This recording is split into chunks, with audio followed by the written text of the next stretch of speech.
mes chers élèves de CM2.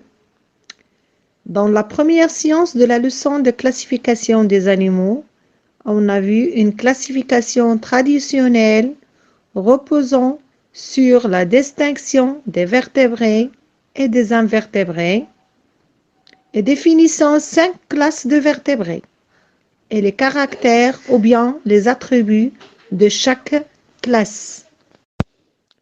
Mais dans la deuxième séance de cette leçon d'aujourd'hui, on va voir une nouvelle classification moderne. C'est la classification des animaux des groupes emboîtés.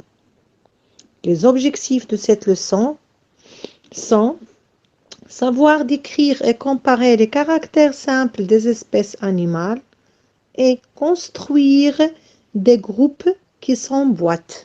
Alors, nous allons voir comment faire construire une classification en groupe emboîté. Une classification en groupe emboîté permet de visualiser les liens de parenté entre les espèces. Pour cela, nous allons les placer dans les boîtes en fonction des caractères qu'elles possèdent en commun.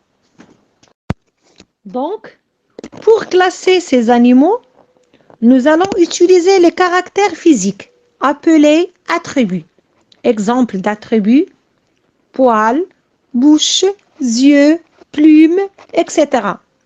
Ces attributs vont ensuite être placés dans un tableau appelé tableau d'attributs. Dans la première colonne, nous allons placer les espèces. Dans les colonnes suivantes, nous allons placer les attributs que possèdent ces différentes espèces. Donc, comme vous voyez, toutes ces espèces possèdent une bouche et des yeux. On va mettre croix dans toutes les cases de l'attribut yeux et bouche. On passe à l'attribut squelette interne. Les animaux qui possèdent un squelette interne sont pigeons, lapins, sardines et serpents. En revanche, l'abeille et la sauterelle ont un squelette externe. Seul le lapin a le poil, le pigeon a des plumes, le serpent a des écailles soudées, le lapin et le pigeon, les deux ont 4 membres, mais l'abeille et la sauterelle ont 6 pattes. Une fois le tableau d'attributs est complété, nous allons pouvoir passer à la deuxième étape. Pour construire la classification en groupe emboîté, chaque boîte de classification correspond à un caractère que possèdent les animaux étudiés. Pour construire la première boîte de classification en groupe emboîté, il suffit de sélectionner l'attribut de tableau qui possédait le plus d'êtres vivants. Dans ce cas, c'est la bouche et les yeux.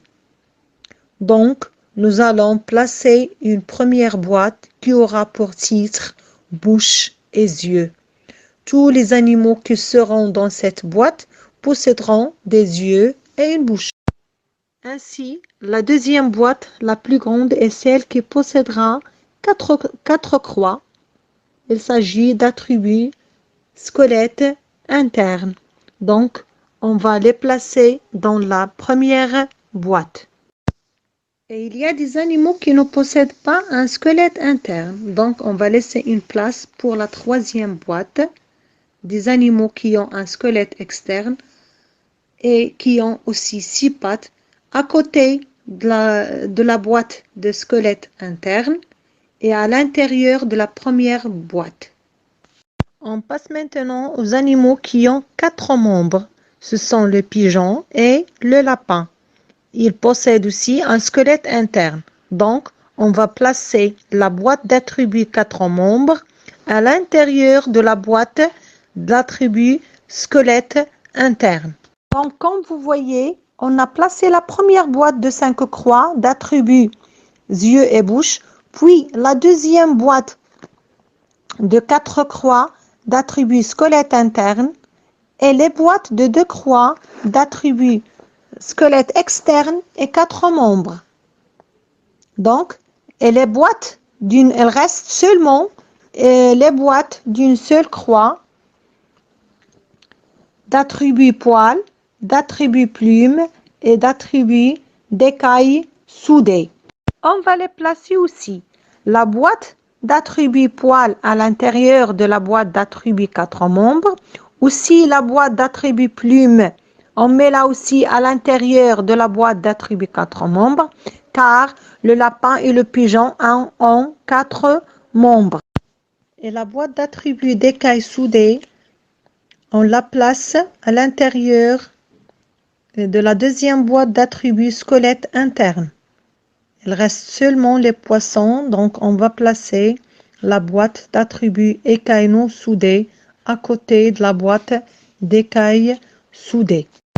Et voilà, on a terminé la classification de ces animaux en groupe emboîtés. Donc, la première boîte ou bien la grande boîte présente le groupe.